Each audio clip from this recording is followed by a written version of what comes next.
বঙ্গভঙ্গ করার যে অপচেষ্টা আছে তার বিরোধিতা করবেন। প্রথমত আজ আপনাদের আমি বলি যে বর্তমান ভারতবর্ষে যে আন্দোলনটা আমাদের চলছে, আজও আমাদের পদযাত্রার কথা ছিল, বহু ছলে বলে কৌশলে এটাকে বন্ধ করার চেষ্টা অপচেষ্টা চালিয়ে যাচ্ছে। কারো বিরুদ্ধে এনআইএ অ্যাক্ট নিয়ে আসা হচ্ছে যখন সে নাকি ঘরে ঘুমাচ্ছে, কারো বিরুদ্ধে বিভিন্ন রকম কেস দেওয়া হচ্ছে, সরকারি তদন্ত এজেন্সি তাদেরকে লাগিয়ে দেওয়া হচ্ছে। এক কথায় এদের ভয় পাইয়ে দাও। তাই পশ্চিমবঙ্গের সমস্ত অর্গানাইজেশন এক হয়ে আগামী 26শে এপ্রিল যে আমরা ব্রিগেড ডেকেছি, যে কোনো ভাবে এই ব্রিগেডকে ক্যান্সেল করতে হবে, যে কোনো ভাবে এই ব্রিগেডকে বন্ধ করতে হবে, যাতে ওরা এক জায়গায় না হতে পারে। কিন্তু এটা সম্ভব নয়। আপনাদের আমি বলে রাখি, আমাদের আন্দোলন কোন হিন্দুর বিরুদ্ধে নয়, খ্রিস্টানদের বিরুদ্ধে নয়, শিখ ইসাই কারো বিরুদ্ধে নয়।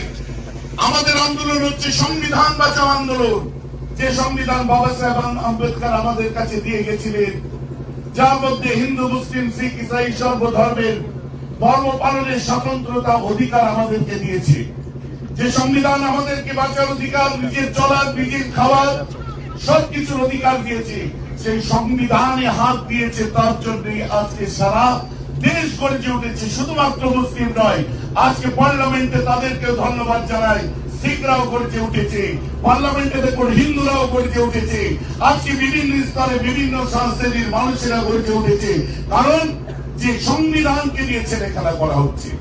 তো আমাদের আমি বিশেষ কিছু কনফিডেন্সিয়াল ব্যাপার আপনাদের কাছে আলোচনা করতে পারছি না, তবে আপনারা অনেকে খবর পেয়েছেন যার 3টে দিন মাত্র বাকি আছে ফাইনাল হিয়ারিং এর। কারণ যে একটা কেস দিয়েছে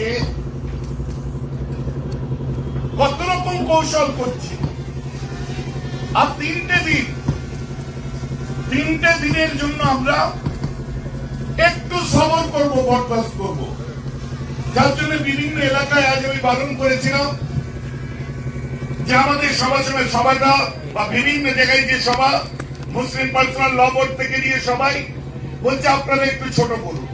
তো আজও বলেছিলাম, যেহেতু আপনারা সবাই এসে গেছেন তার জন্য আমিও ছুটে এসেছি। আমি আমরা মনে করলে এখন যা ইচ্ছা তাই করতে পারবো, কেউ রুখতে পারবে না।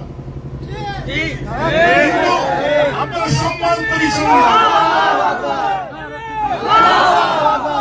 আমরা সংবিধানকে সম্মান করি।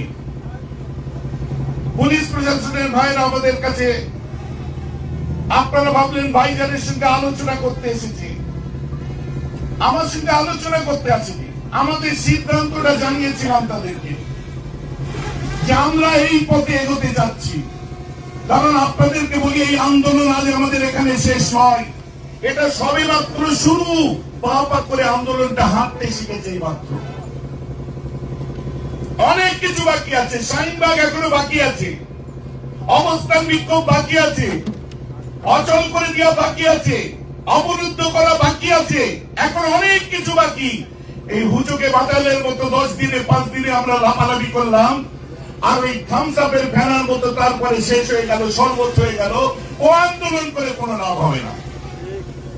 অতএব আজ আপনারা এসেছেন, একত্রিত হয়েছেন।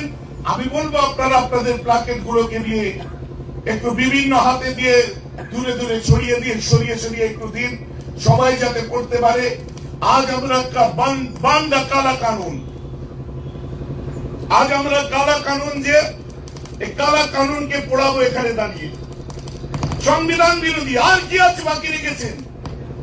কোনটা সংবিধান বিরোধী, কোনটা সংবিধান সম্মত আমরা জানি। আমাদের নতুন করে বুঝাবার দরকার নেই। আজকে দুঃখ লাগছে যে ভারতে, যে বাংলায় বাস করে বাঙালি হিসেবে এত বড় হলাম, যে দেশে বাস করে আজ নিজেরা মাথা তুলে দাঁড়ালাম, সেই দেশের কাছে আজকে নিজেদের নতুন করে সার্টিফিকেট দেওয়ার দরকার হচ্ছে। আমরা নাকি দেশবাসী, আমরা নাকি বাঙালি, আমরা এদেশের ছিলাম, আদেশের আছি, আদেশের থাকবো। আমরা কোনো ভাড়াটিয়া নয়। বাই ডিফল্ট আমরা Indian, by choice is Indian, তাই চিৎকার করে বলি হিন্দুস্তান জিন্দাবাদ।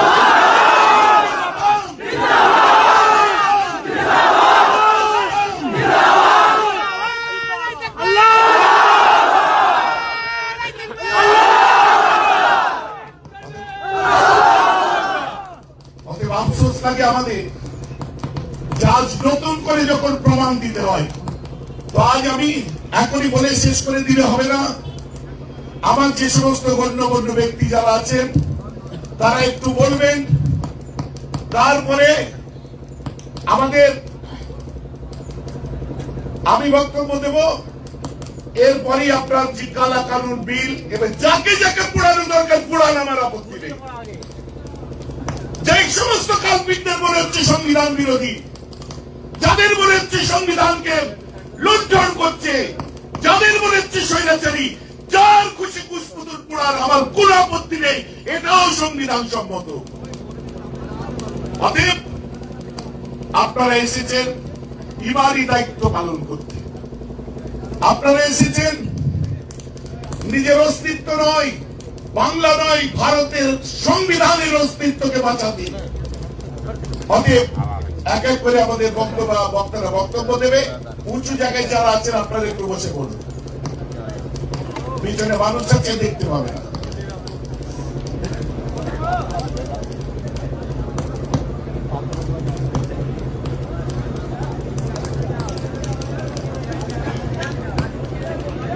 আমি আমার ছেলেদের, যুবকদের কাছে প্রশ্ন করব, বহু জায়গায় পালন করার পরেও আপনারা এত মানুষ আজকে এসে গেছেন, আমিও ছুটে এসেছি। আগামী 3 দিনের পরে যে রায়টা আসবে, তারপরে রাস্তায় যদি 1 মাস ধরে থাকতে হয়, থাকতে কারা রাজি আছেন হাত তুলুন। না দেখবে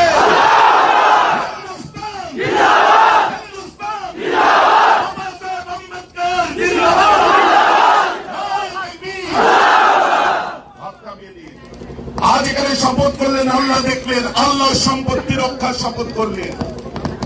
আর 2 কিলোমিটার হেঁটে দিয়ে দায়িত্ব পালন করে যে যার ঘরে চলে গেলেন, হই হই হই হই। আইনটা বুঝলেন না, কারণটা বুঝলেন না, কোন জায়গায় কথা বলতে পারলেন না, ওতে লাভ আছে কি?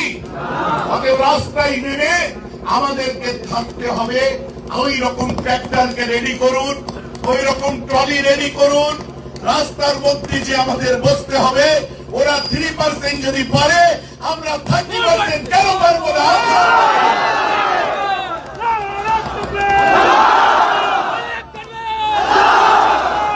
বাকি সব জায়গায় তো সামনে থেকে নির্দেশ দিচ্ছে, আপনারা দেখছেন। আবার এটাও দেব, ইমানি দায়িত্ব, কবরেই তো যেতে হবে। সে যে বলছে কবরও থাকবে না, তো পারলে মগের মুল্লুক পেয়ে গেছে। যাক, এখন বক্তব্য দেবেন আমাদের বিভিন্ন এলাকা থেকে যারা এসছেন গণ্যমান্য ব্যক্তিরা। আমি আপনাদের সঙ্গে এখানে শেষ পর্যন্ত, এরপরে আমাদের কালা কানুন মিডিয়ার ভাইদের আমরা বলবো, আর কত পার্সিয়ালিটি করবে, আর কত ঝামা চাপা দেবে, আর কত একটা জাতিকে চাপা দিয়ে রেখে দেবে। আজকে তুমি জমিনে চাপা দেওয়ার চেষ্টা করছো। দিল্লির ইন্ডিয়া গেটের 65,000 নাম তখন দিল্লিতে প্রধানমন্ত্রী মাথা তুলে দেখছে 97,000 শহীদদের মধ্যে 65,000 তাদের নাম যাদেরকে চাপা দেওয়ার চেষ্টা করছো। ভুলে যায়নি কেউ, তাদের অবদান ভুলে যায়নি কেউ। বীর আব্দুল হামিদের বুকে বেঁধে ট্যাঙ্কের সামনে ঝাঁপিয়ে পড়া ভুলে যায়নি কেউ। আশফাকুল্লাহ খানের গলায় ফাঁসি পড়ে দেওয়া ভুলে যায়নি কেউ। আমি যদি এভাবে বলি, मौलाना अबुल कलाम आजाद के भूले जाएगी क्यों? भाइयों कहाँ जा रहे हो? ये हमारा देश है, हमारे बाप दादी की कब्र इस देश में है। अपने गड्डी नीचे उतारो और हिंदुस्तान में अपने डेरा बनाओ। बोलो অতএব তাদেরকে বলছে ভাবা দরকার আছে। যাই হোক, এখন আমাদের এলাকার 2-1 গণ্যমান্য ব্যক্তি তারা আলোচনা করবে। আর আপনাদেরকে বলি, স্ট্রিট কর্নার করেন, আলোচনা সভা করেন, যাই করে টাইমটা 1 ঘন্টা রাখবেন। 1 থেকে 1.5 ঘন্টা শকুনি আকাশ থেকে নেমে ছ মেরে মারার আগে আমরা আমাদের কাজ গুটিয়ে দেবো, শুকিয়ে এসে